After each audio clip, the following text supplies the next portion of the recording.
Buenos días con todos. Bienvenidos a esta sesión de problemas que corresponde a la lectura número 9 de nuestro curso de Cálculo 1.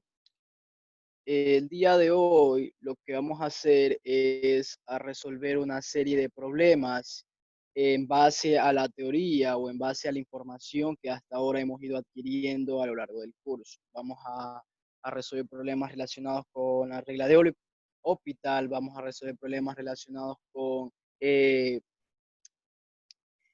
hallar los puntos críticos, hallar los máximos relativos de ciertas funciones. Todo esto de aquí utilizando, estudiar la monotonía de una función es importante, porque cuando uno ya tiene todas las herramientas del cálculo de derivadas, uno ya conoce toda la información teórica que provee las derivadas, más que todo porque la derivada es rica de manera geométrica. Entonces uno puede, sin duda alguna, estudiar muchos conceptos geométricos como la concavidad, la complejidad, la monotonía haciendo uso justamente de lo que es la derivación o lo que en R se conoce como diferenciación también. Como ya había dicho, en un curso de varias variables, el concepto de diferenciación es un concepto que se debe ajustar para poder trabajar con ese concepto. ¿Ya? Ok. Los temas que vamos a tratar en la clase de hoy, vamos a hacer básicamente algunos problemas resueltos y vamos a hacer alguna discusión sobre algunos problemas de texto guía. Esa discusión sobre problemas de texto guía básicamente es que hoy al final de la clase les voy a proponer una serie de problemas que les voy a dejar como ejercicio, como tarea para que ustedes intenten realizar. ¿Ok? Empecemos. Hay cosas importantes que a la hora de uno poder trabajar con la teoría de lo que es las derivadas, uno tiene una serie de teoremas, pero uno de los teoremas puede extraer una serie de métodos para poder hallar ciertas particularidades, ciertas propiedades de una función. Entonces, cuantas más derivadas nosotros conozcamos acerca de una función, más sabremos sobre la identidad, sobre la naturaleza de una función. Como ya hemos visto, tenemos un método que para encontrar los extremos relativos a una función. Eso ya lo vimos en la clase de ayer. ¿No? Ayer estábamos hablando sobre máximos relativos, sobre cómo hallar los máximos, cómo estudiar la monotonía de una función. Pero bueno, como ya hemos visto en sí en general, ya tenemos un método para encontrar estos máximos relativos a una función. Y sin entrar tanto en detalles, el método para poder encontrar estos máximos relativos era primero hallar los puntos críticos de la función. Uno iba a la función, hallaba sus puntos críticos y luego que hallaba sus puntos críticos, nosotros evaluamos la segunda derivada, o sea, calculábamos primero la segunda derivada de la función y evaluábamos la segunda derivada en algún punto crítico de esa función. Entonces, si es positiva la función, la segunda derivada, si es positiva, entonces estamos ante un mínimo relativo. Y si es negativa la segunda derivada, entonces lo que estamos es ante un máximo relativo de la función. Y si la segunda derivada se anula y la tercera que yo calcule no se anula, entonces estamos ante un punto de inflexión. Recordemos que un punto de inflexión es básicamente donde la curva cambia de concavidad, de manera específica, cambia de ser una función cóncava a una función convexa o cambia de una función convexa a ser una función cóncava. Entonces, ese punto donde hay ese cambio se llama un punto de inflexión. Es como ya ayer estábamos analizando justamente en la función coseno, ¿no? Entonces estábamos trabajando en la función coseno definida en intervalo menos pi medios y pi medios, y estábamos analizando dónde podíamos hallar nosotros ese punto de inflexión, ¿cierto? Un punto de inflexión, en este caso lo teníamos en cero, ahí cambiaba la concavidad de la curva. Pero bueno, ese método para hallar estos máximos relativos de una función es consecuencia directa de un desarrollo de Taylor, que también vimos ayer, lo que era el polinomio de Taylor, ¿no? Entonces, cuando uno hace un desarrollo de Taylor de una cierta función, uno puede tener como consecuencia el método que acabo de escribir de 3 pasos anteriores para poder hallar los máximos o los extremos relativos de una función. Otra forma de hallar los máximos y mínimos relativos nos dice que para encontrar los extremos relativos, básicamente lo que tenemos que hacer es buscar otra vez los puntos críticos y luego encontrar la primera derivada que no se anula. Y luego lo que tenemos que ver es depender del signo, ¿no? Si es par o impar, estaremos ante un máximo relativo o un mínimo relativo o básico estaremos ante nada, ¿no? Porque también puede ser que no estemos estudiando el punto que hayamos elegido no sea ni máximo ni mínimo relativo. ¿Ok? Entonces, por ahora, lo que a mí me interesa que se comprenda, que se entienda, es que un método para poder hallar los extremos relativos de una función es, primero, calcular la primera derivada e igualarla a cero. Con eso yo estoy haciendo, o lo que estoy encontrando es los puntos críticos de la función. Luego, la segunda derivada la evalúo en los puntos críticos y si la segunda derivada es positiva, estamos ante un mínimo relativo y si es negativa, estamos ante un máximo relativo. Luego estudiamos la segunda derivada. Si esta se anula y la tercera no se anula, entonces estamos ante un punto de inflexión. Si es que a mí me preguntaran o me preguntaran o me pidieran encontrar un punto de inflexión, el punto 3 es una añadidura, pero si a mí simplemente me piden algo referente a los extremos relativos de una función, yo simplemente lo que necesito es concentrarme en los puntos críticos y luego en la segunda derivada de la función respectivamente. ¿Ok? Vamos a aplicar esto a un problema. Entonces, en este problema 1 me dicen que si yo tengo una función que está definida como un cociente, un cociente, ¿no? De Euler a la X por seno de X más coseno de X, todo eso partido entre 2 me pide que demuestre que la función f alcanza un máximo relativo en pi medios. Ok, entonces una de las cosas que yo primero tengo que notar es que me piden que demuestre que f alcanza un máximo relativo en pi medios. Entonces, yo ya sé en qué punto, por lo que me está pidiendo demostrar, yo ya sé en qué punto necesito analizar la derivada, o yo ya sé en qué punto voy a necesitar estudiar la función. Pero esto de aquí, aunque yo lo sepa, a la hora de calcular la primera derivada debería darme los resultados automáticamente. Otra cosa que nosotros podemos ver es que yo necesito que la función f sea derivable para poder hacer el estudio o usar el método anterior. Entonces, la función f es diferenciable, es derivable. Pues sí, porque es sencillo darse cuenta que la función Euler de la x es diferenciable, la función seno es diferenciable, la función coseno es diferenciable y la función constante 2 es diferenciable y es distinto de 0. Entonces tengo el cociente de una función en el numerador que es diferenciable y tengo en el denominador una función que es diferenciable y que es distinta de 0. Entonces yo ya sé cómo poder derivar esa función y además conozco su derivada. Con seguridad la conozco porque la función es diferenciable, yo la puedo derivar. Ok, ahora vamos a hacer entonces el estudio de la función. Como yo puedo ver, como lo que estaba diciendo, ¿no? Se puede observar que f es el resultado de hacer operaciones algebraicas de funciones derivables. Es decir, tengo el producto de funciones derivables, tengo la suma de funciones derivables, tengo el cociente de funciones derivables. Entonces, al final, mi función f, por el teorema que ya hemos visto en clase, las operaciones algebraicas conservan en este caso la derivabilidad y por lo tanto f es una función diferenciable. Hasta ahí ya estamos. F es una función diferenciable. O sea, yo le puedo calcular la derivada. Ahora, eh, si yo quiero calcular la derivada de la función f, vamos a observar, ¿no? Si yo quisiera calcular la derivada de f. Si yo quisiera calcular la derivada de f, yo tendría que regresar a la función f y ok. Y entonces yo digo, ok, puedo sacar factor común un medio y entonces me va a quedar Euler un medio por la derivada de Euler a la x por coseno de x más seno de x. ¿Ok? Entonces, si yo derivo, me va a quedar la derivada aquí de un producto, ¿no? Entonces me va a quedar la derivada de la primera función, que sería Euler a la x, por coseno de x más seno de x sin derivar, más, ¿cierto? Euler a la x sin derivar por coseno de x más seno de x derivada. Ok, ahora, esa última expresión me va a quedar Euler a la x por menos seno de x, perdón, menos coseno de x, eh, más coseno de x.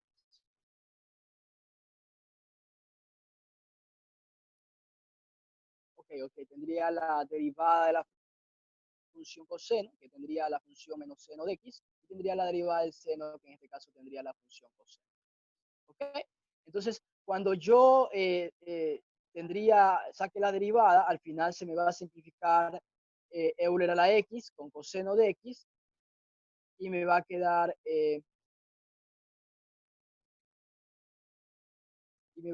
Euler a la x por seno de X.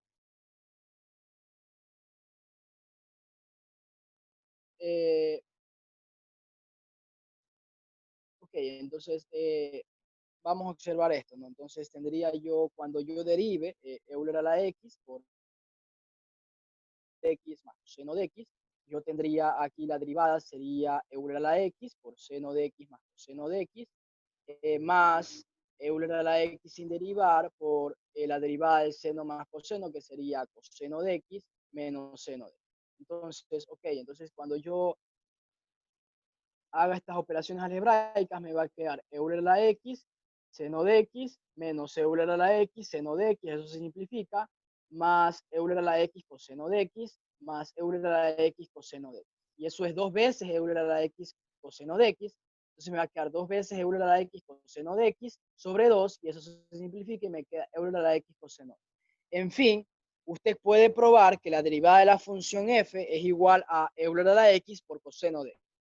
Una vez que yo ya tengo eso, y recuerdo que cuando yo calculo la derivada de la función Euler a la X, eso es justamente eh, la derivada de la función Euler a la X es justamente Euler a la X mismo. Entonces, cuando yo quiero hallar los puntos críticos de la función, hago simplemente la derivada igual a 0. Entonces, la derivada igual a 0 me va a quedar Euler a la X coseno de X igual a 0. Pero yo sé que Euler a la X nunca es 0, ¿cierto? O sea, si usted calcula Euler a la X si usted hace Euler a la X igual a 0, usted no tiene solución ahí, porque en ese punto usted no puede hacer la función exponencial 0.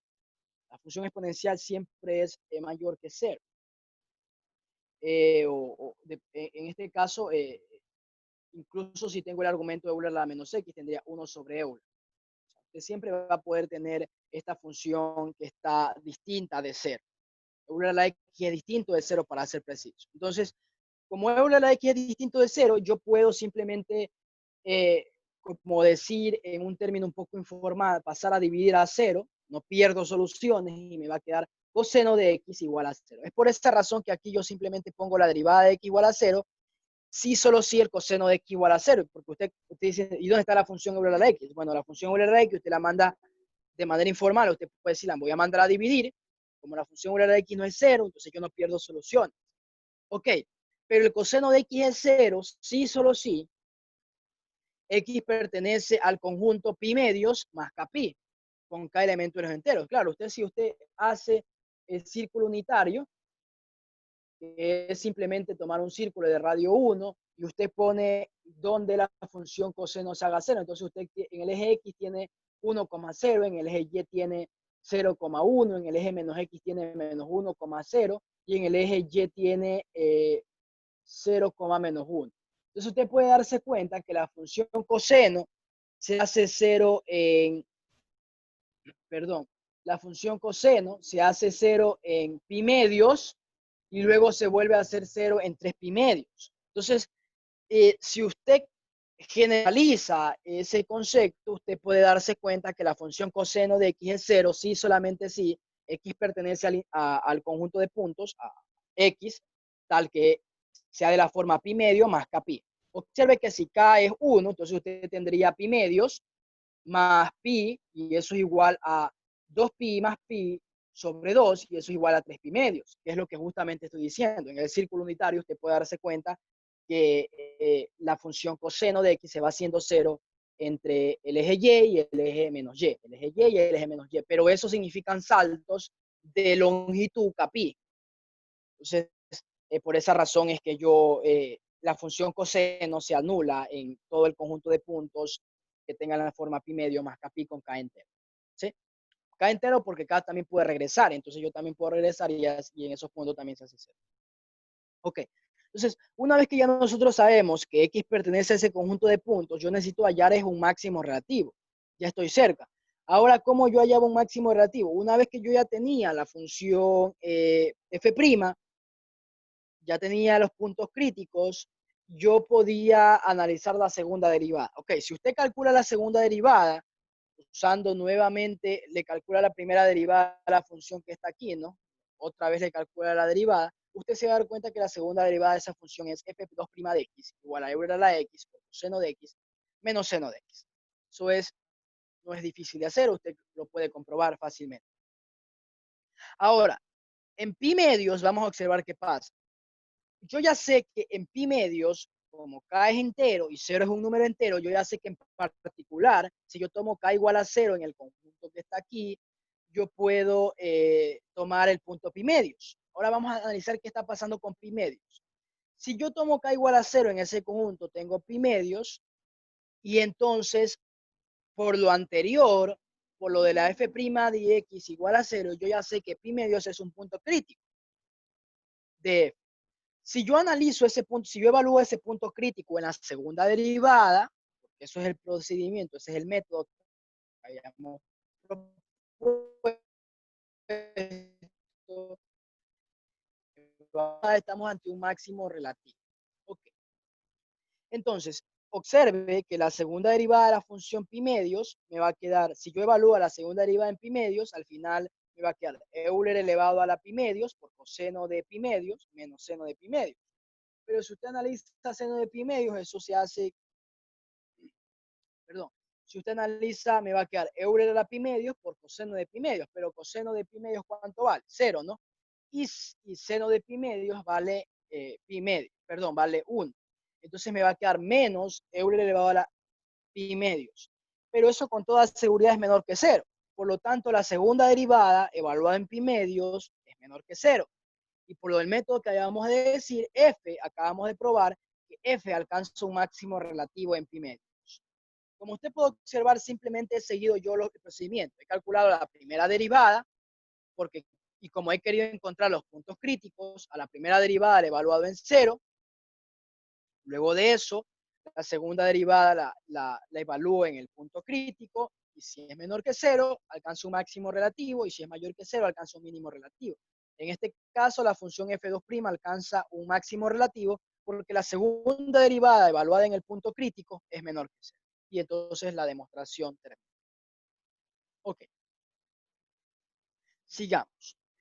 En el problema número 2 me piden estudiar la monotonía de cierta función. En este caso, esta función f de x es el resultado de hacer operaciones algebraicas entre la función raíz cuadrada y la función 1. Entonces, 1 más raíz cuadrada de x menos 1 sobre raíz cuadrada de 1 más raíz cuadrada de x para todos los x en los reales positivos, es decir, para todos los x mayores que 0. Esto se hace así porque si x vale 0, entonces, bueno, si x vale, por ejemplo, menos 1, yo no podría trabajar, ¿no?, con la función f de x. Por eso me están pidiendo que estudie la monotonía solamente para los x mayores que 0. Ok. Entonces, como yo quiero estudiar la monotonía de la función, lo que voy a hacer es ver cuándo la primera derivada se anula. Porque quiero usar un resultado de monotonía que ya estudiamos en el curso anterior, en la clase anterior. Recuerden que nosotros en la clase anterior vimos un teorema de cómo poder estudiar la monotonía de cierta función. Recuerden que estudiar la monotonía es ver si una función es creciente, si es decreciente, si es estrictamente creciente, si es estrictamente creciente. O sea, yo lo que quiero saber es eso, ¿no? Eso se trata de estudiar la monotonía de la función. Entonces, nosotros vimos en la clase anterior que había un teorema para poder trabajar con la derivada y poder afirmar si la función era creciente. Si yo tenía que la derivada era mayor que 0, entonces yo podía afirmar que la función f era estrictamente creciente. Eso lo vimos en la clase anterior. Ok, entonces, si yo estudio la primera derivada y la evalúo en 0, me doy cuenta que quiero estudiar es cuando la derivada se hace 0. Entonces, cuando la derivada se hace 0, me queda que al final la derivada la evalúo en 0 y me queda que eso es para que sea 0, tiene que pasar que la raíz cuadrada de x es igual a 1 más raíz cuadrada de x. Pero como estoy trabajando para todos los x mayores que 0, puedo elevar al cuadrado a ambos lados y me va a quedar x más igual a 1 más x. Ya, pero entonces, ¿qué está pasando con esa última ecuación? Lo que me está diciendo es que la f' nunca se va a anular, porque esa solución x igual a 1 más x es una ecuación que tendría 1 igual a 0, y entonces eso no tiene sentido. Y es porque justamente estoy suponiendo que la función f' es igual a 0 en algún punto. Entonces, lo que concluye es que f' no se anula. Entonces, nunca, ¿no? Entonces, por el teorema de valor medio para las derivadas, lo que nosotros sabemos ahora es que f es estrictamente monótona en R positivo. En efecto, o sea, si nosotros queremos verlo por el teorema que utilizamos en la clase anterior, si la derivada cambiase de signo, tendría que anularse, caso que no ocurre. Entonces, una vez que sabemos que f' tiene el mismo signo en todo R positivo, o sea, que f' de x es mayor o igual que 0 en este caso, eh, o podemos averiguar dicho signo. Bueno, por el momento lo que sabemos es que f' tiene el mismo signo. Ahora, como yo ya sé que f' tiene el mismo signo, da lo mismo en qué punto yo evalúe para saber qué signo tiene. Claro, porque si f' tiene el mismo signo en todo R positivo, todos los x mayores que 0, entonces cuando yo evalúe en 1, en 2, en 3, en 4 la derivada de la función, debería conservarse el signo, por lo que yo acabo de mencionar. Ok, entonces si yo evalúo, por ejemplo, en un punto sencillo, la derivada de valor en 1 mayor que 0, me doy cuenta que la derivada de valor en 1 es mayor que 0. Y por lo tanto, por el teorema que ya vimos en clases, la función debe ser estrictamente creciente. ¿Está claro? Es decir, yo lo que estoy haciendo es estudiar la monotonía de la función usando el teorema que anteriormente vimos en clase. ¿Cómo era el teorema que anteriormente nosotros vimos en clases? Si usted va a su cuaderno de apuntes, usted va a recordar que el teorema que nosotros habíamos visto en clase para estudiar la monotonía de las funciones era que si yo tenía un intervalo y había una función que estaba definida en un intervalo y además tenía por hipótesis que la función era derivable, entonces yo podía decir automáticamente que si la derivada era estrictamente mayor que 0 para todo x en el intervalo, entonces f es estrictamente creciente. Por esa razón, yo estudié si la derivada no se anulaba, porque recuerde que también el teorema decía que f es creciente, o sea, si la derivada era mayor o igual que 0 para cualquier x en el intervalo, entonces la función era creciente.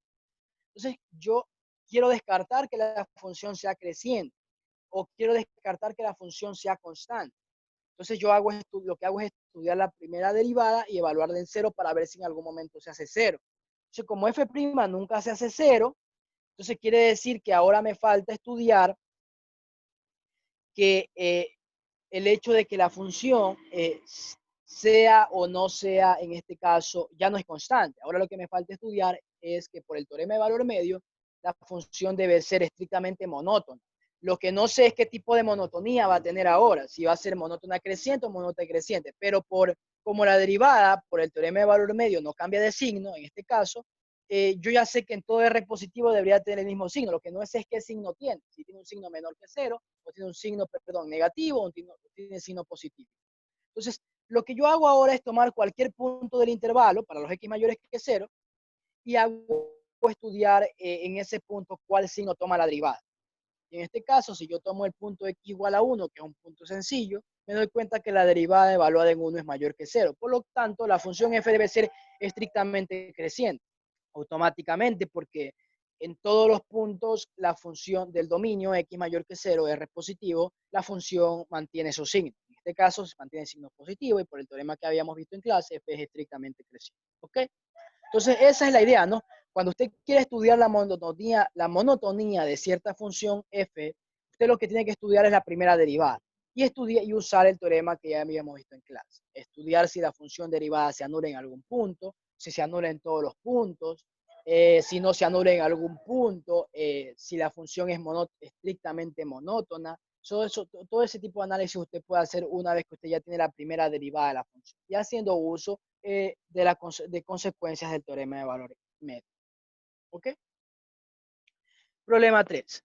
En el problema 3 me piden calcular este límite. Límite cuando x tiende a infinito. Es un poco de abuso de notación aquí escribir más infinito, pero se entiende que estoy recorriendo en todo R, ¿no? Todo R, pero positivo. Entonces, cuando x tiende a positivo infinito, entonces, o sea, x se hace muy grande por la derecha de la recta real de la función cociente logaritmo evaluado en Euler a la 2x más seno de x partido entre 1 sobre la raíz cuadrada de 1 más 3x. Lo que me piden hacer es estudiar ese límite.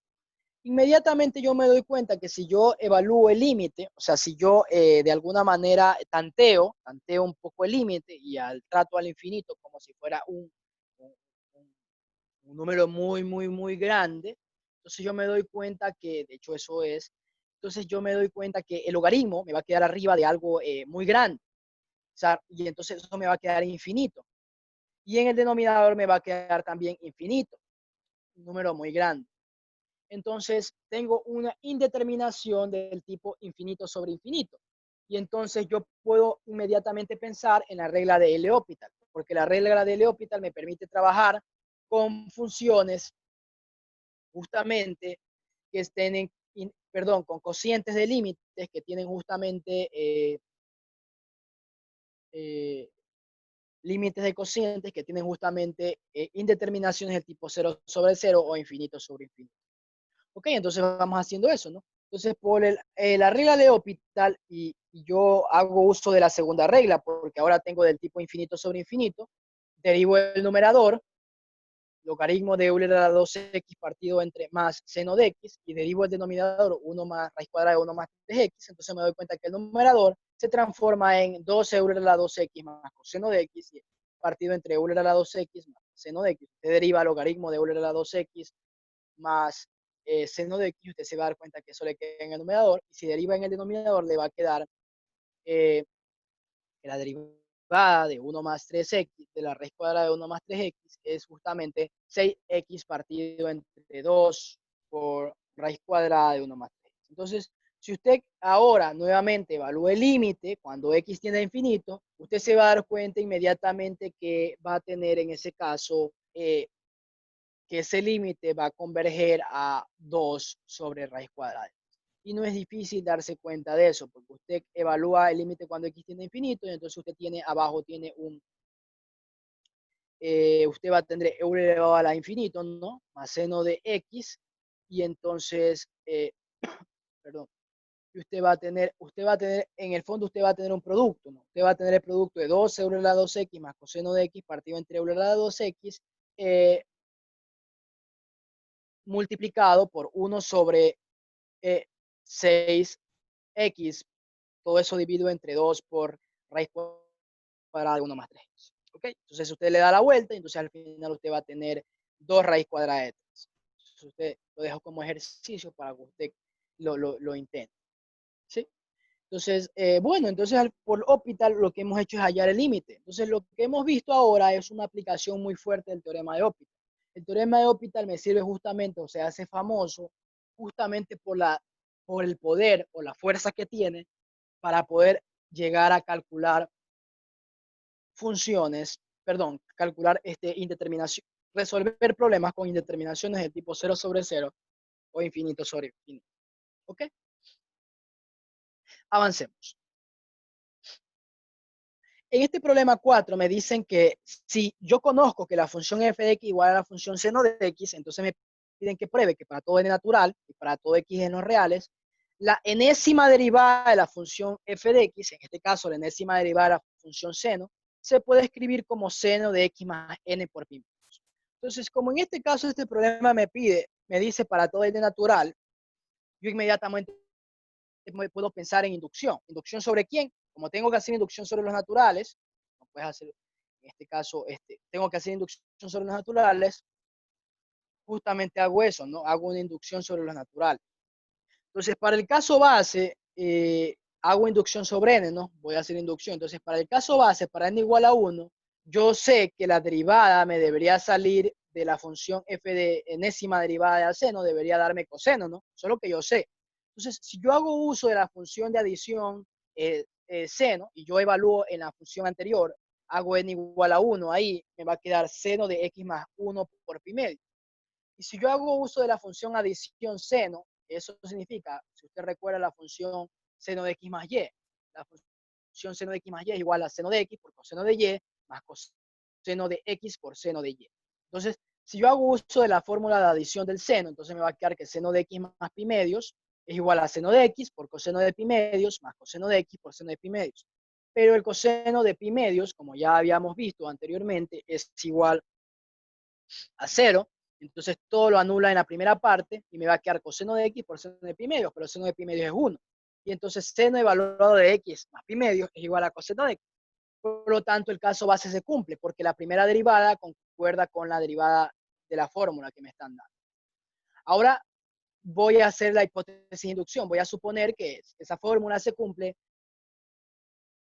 derivada enésima de esa función se cumple por esa identidad, ¿no? Derivada enésima de x igual a seno de x a la más n pi medios para algún n natural fijo. Es decir, por inducción, por el paso inductivo, lo que voy a suponer es suponer que esa identidad se cumple para algún n fijo. Y ahora lo que tengo que hacer es probar que la derivada de n más 1 de x es igual a seno de x más n más 1 por pi medio. Eso es lo que tengo que probar por inducción. Vuelta, si nosotros aplicamos la función, si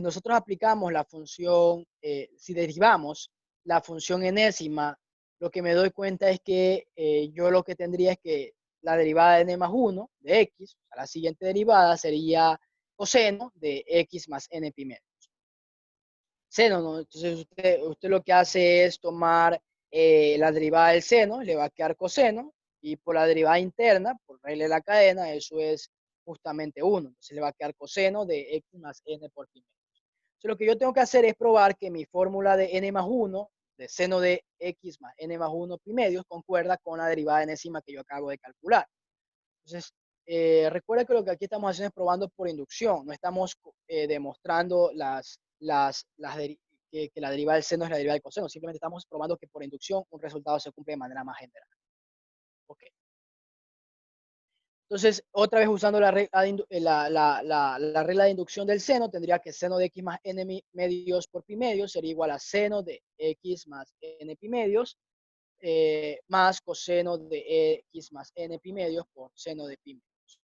Entonces, ok, entonces como ya estoy en esa parte de ahí, lo que yo hago es, ahí en esa parte hay un error, ¿no? Cuando yo quiero aplicar la, la, la regla de adición del seno, ahí me falta, luego del seno de x más n pi medios, ahí falta añadir coseno de pi medios. Sí, coseno de pi medios. Claro, porque usted cuando hace adición le va a quedar seno de x más n pi medios por coseno de pi medios más coseno de x más n pi medios por seno de pi medios. Entonces, ahí tengo que corregir y les voy a enviar estos posts, estas diapositivas acá con la corrección. He aumentado esa parte. Ok. Entonces, una vez que uno hace eso, uno se da cuenta que seno de x más n más 1 pi medios es lo mismo que coseno de x más n por pi medios, porque seno de pi medios es 1. Y entonces, eso de ahí culmina la prueba de inducción porque he probado que esta identidad que está aquí es igual a esta identidad que está aquí. Es decir, que la derivada de n más 1 concuerda con la fórmula que yo había propuesto. Entonces, además, note que lo que hemos probado no solamente es una fórmula general para la derivada del seno, la derivada enésima del seno de x más pi de x, sino que hemos probado que la función seno es de clase C infinita, porque todas las derivadas enésimas existen en todo R. De manera similar, yo les dejo como ejercicio que usted pruebe que para todo n natural, para todo n un número natural, usted puede probar otra vez por inducción. La prueba es exactamente, es análoga a la prueba que yo acabo de realizar ahora. La única diferencia es que usted, en vez de utilizar la fórmula de adición para el seno, usted utiliza la fórmula de adición para el coseno. Esa es la única diferencia. Entonces, una vez que usted hace uso de la fórmula de adición del coseno, la prueba es análoga a la prueba que yo acabo de realizar en este momento. Entonces, yo les dejo como ejercicio que usted trate de probar este resultado usando nuevamente inducción, siguiendo el mismo procedimiento. Nuevamente, cuando uno prueba que este resultado, uno puede darse cuenta que un resultado inmediato de esta prueba es que la función coseno es de clase C infinita. ¿Sí? Es decir, que la función es infinitamente diferenciable en todo R. Y eso nosotros ya lo sabíamos, igual que la función Euler a la X. Entonces nosotros sabemos que las funciones Euler a la X, seno de X, coseno de X, son funciones que tienen esta propiedad, que son de clase C infinita. Ok, avancemos. Entonces, antes de seguir, es importante recordar unas nociones importantes.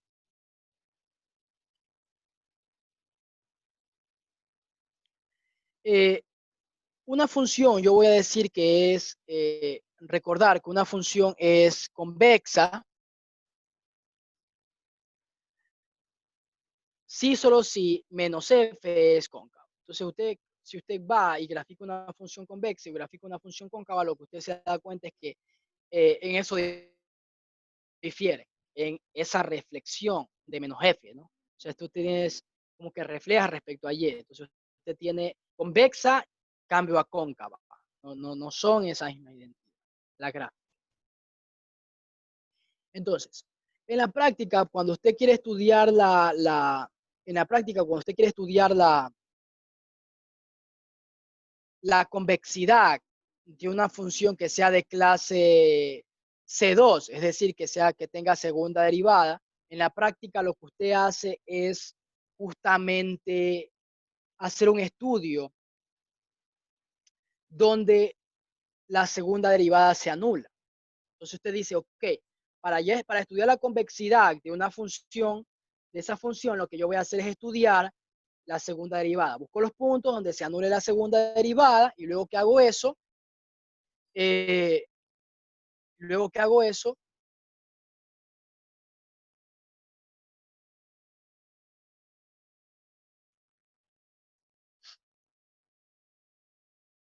eh, luego que hago eso, lo que hago es buscar los puntos, que esos puntos donde la segunda derivada se anule, hacen que el dominio del intervalo, o sea, dividen al dominio en subintervalos chiquititos. Entonces, o sea, lo que hago es como segmentar el dominio, donde la función sea cóncava o convexa. Entonces, usted lo que hace es calcular la segunda derivada, estudia donde los puntos de la segunda derivada se anulan, y entonces usted va a tener un montón de subintervalos porque esos puntos donde las derivadas segunda derivada se anulan son subintervalos donde la función es convexa o cóncava, o sea, dependiendo de lo que salga.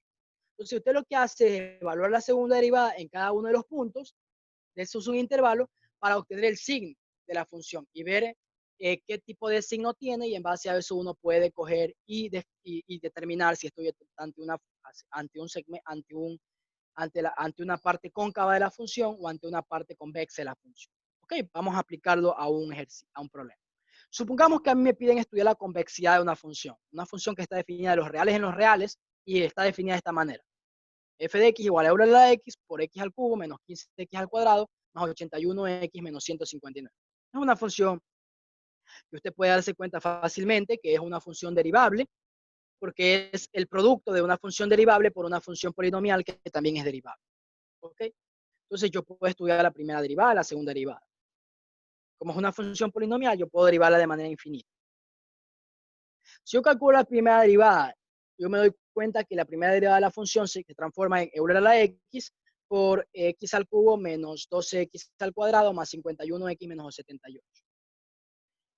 Ahí hay un error, un error de escritura que debo corregir.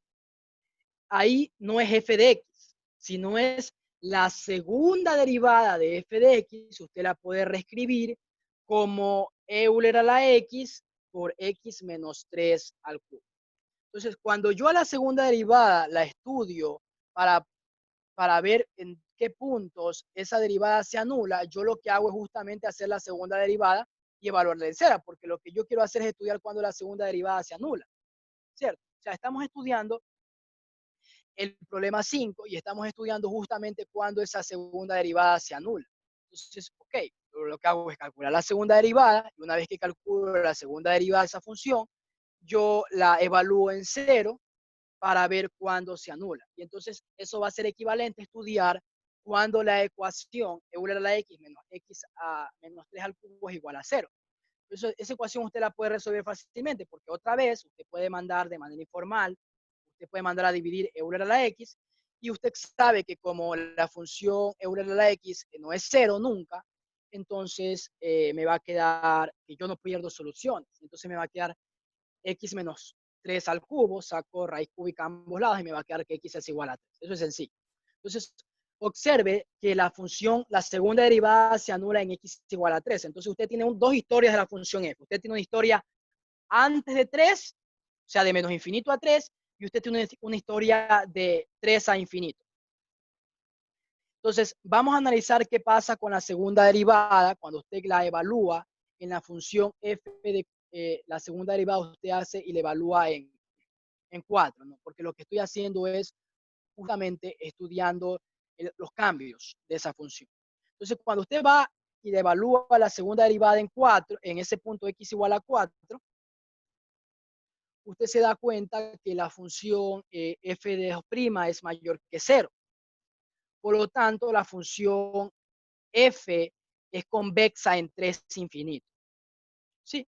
O sea, no le estoy analizando en 0, en 3. ¿Por qué razón? Porque cuando usted la evalúa en 3, no tiene sentido estudiar porque yo ya sé que ahí la derivada se hace 0, ¿cierto? O sea, si usted la evalúa en 3, le va a quedar f2' de 3, le va a quedar 0. O sea, yo no sé pues, si está cambiando de signo. Yo creo que quiero saber es qué signo tiene para a todos los x mayores que 3, mayores o iguales que 3. Ok, entonces lo que yo hago es estudiar un puntito más adelante. Me voy a 4 o a 5. Si usted quiere, se puede ir a 6, no importa. Entonces, f2' de 4, usted se da cuenta inmediatamente que le queda Euler a la 4 por 4 menos 3 al cubo, que eso es 1 al cubo, y entonces le va a quedar Euler a la 4. Pero Euler a la 4 es mayor que 0. Entonces, f2' evaluado en 4 es mayor que 0. Por lo tanto, por lo que acabamos de decir anteriormente, como f2' es mayor que 0, entonces, por lo que el teorema que habíamos visto en clase anteriormente, f es convexa en el intervalo 3, infinito. Y si ahora usted se va y usted evalúa en usted evalúa en 2 o evalúa en 1, en este caso yo decidí evaluar en 0. Entonces, usted evalúa en 0, se le va a quedar, usted puede comprobar, usted lo puede comprobar esto evaluándolo en 2, usted lo puede comprobar evaluándolo en 1, y usted se va a quedar cuenta que le va a quedar 2 menos 3, que eso es 1, perdón, menos 1 al cubo, y si usted evalúa en 1, le va a quedar 1 menos 3, eso es menos 2 al cubo, y eso sigue siendo negativo. La cuestión aquí es que donde sea que usted evalúe, le va a quedar, donde sea que usted evalúe para los x menores que 3, le va a quedar que la segunda derivada evaluada en esos puntos le va a quedar 0. Yo estoy tomando casos particulares para que usted vea que evidentemente es 0, pero eso es para cualquier x que usted tome menor que es 3. Entonces, la función quiere decir que como f2' es menor que 0, en ese punto o en esos puntos menores que 3, la función es cóncava. En menos infinito, 3 cerrado. Entonces, ya hemos estudiado la convexidad de esta función f. Ya hemos estudiado la convexidad de esta función f. Y ahora ya sabemos en qué intervalo la función es convexa. Es convexa en 3, infinito y es cóncava en menos infinito, 3. Entonces, un resultado que es sencillo de probar es que si usted tiene un intervalo y la función f es 2 veces derivable en ese intervalo, en esa función y en ese intervalo y, entonces usted sabe que si la segunda, entonces la función es convexa. Si la segunda derivada es menor que 0 para todo x en ese intervalo, entonces la función f es cóncava. Entonces, de esta manera usted puede estudiar la concavidad, la convexidad de una función. Entonces, es importante resaltar que un punto se dice que es de inflexión, lo que ya habíamos dicho anteriormente, cuando en aquel punto hay un cambio de concavidad, es decir, se cambia de convexa a cóncava o de convexa a cóncava, o sea, como usted quiera verlo. La cosa es que en ese punto de inflexión, antes del punto de inflexión la función era cóncava y luego la función se hizo convexa. Antes del punto de inflexión la función era convexa y luego del punto de inflexión la función se hizo cóncava. Ahí hay un cambio de concavidad, ¿sí? O de convexidad. Ok, sigamos. Entonces, ok, para finalizar esta sesión de problemas, como hemos tratado hasta ahora, yo les voy a dejar una serie de problemas. Estos problemas, la sesión de clase del día de hoy es una sesión corta porque yo tenía planeado que ustedes preguntaran más adicionalmente, pero bueno, no hay problema. En la próxima sesión de clase vamos a resolver más problemas y si tienen alguna duda referente a estas diapositivas, entonces ustedes la podemos volver a tratar. Eso no hay ningún problema, ¿ok? Entonces yo les voy a dejar como tarea para la próxima clase que ustedes me resuelvan estos 3 ejercicios. Estos ejercicios son referentes a lo que se conoce, a un tema que es una aplicación de la derivada y que se conoce como optimización. Entonces el problema 6 dice que calcule el área máxima de rectángulo circunscrito a un rectángulo de lados A, B. Entonces usted va, lo que yo sugiero para este problema es que usted haga un gráfico, usted haga el rectángulo, haga el área, haga un círculo, haga un rectángulo circunscrito a, haga un rectángulo, en este caso circunscrito a ese rectángulo de lados A, B. O sea, lo que usted hace es hacer un gráfico, ¿no? Entonces, inicialmente lo que hace es tomar, lo que usted quiere hallar es el área máxima del rectángulo que usted puede meter dentro del rectángulo. O sea, de área máxima de lados A, B, circunscrito, ¿no? Ok, entonces la idea es que usted trate de verificar cuál es el área máxima de ese rectángulo circunscrito. Al mismo rectángulo, ¿no? Ojo, que ahí la cosa se vuelve interesante, ¿no? Muy interesante ese problema. El problema 7 lo que me dice es que demuestre que entre todos los triángulos isósceles que usted pueda tomar de perímetro dado P, entonces el de mayor área que usted tomar, el de mayor área es el equilátero. Claro, usted sabe que un triángulo equilátero en particular tiene los dos lados iguales. O sea, tiene 3 lados iguales, pero en particular tiene 2. Entonces lo que le dice es que demuestre que entre todos los triángulos isósceles de perímetro P que usted puede tener, el de mayor área que usted siempre va a poder tener siempre es el equilátero. Entonces ahí lo que usted tiene que hacer es analizar el problema y usar los conceptos de derivadas que hemos aprendido. Y el problema 8 lo que dice es que demuestre que la suma de un número positivo más su recíproco es al menos 3, al menos 2. Entonces su recíproco es justamente eso, ¿no? 1 sobre el número positivo. Y como el número es positivo, usted no va a tener problema que en algún punto ese denominador se haga 0.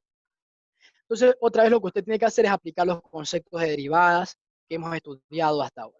Entonces, esos 3 problemas yo se los dejo como desafío para que ustedes los estudien, para que ustedes los intenten revisar y en la próxima clase estudiamos las soluciones. ¿Ok? Entonces, eso es todo por la sesión de hoy. Eso es todo por la sesión de clases del día de hoy. Espero que la sesión de clases haya sido oportuna, sea clara y además de eso espero que hayan quedado claros. Entonces, para poder hacer un resumen breve, lo importante aquí de recordar es que cuando usted analiza los conceptos como máximos relativos, usted siempre debe pensar en los conceptos como la derivada, en los conceptos como la segunda derivada y usar los teoremas que hemos visto. ¿Ok? Entonces, eso es todo por el día de hoy. Eso es todo por la clase del día de hoy. Nos vemos en la próxima sesión de clases.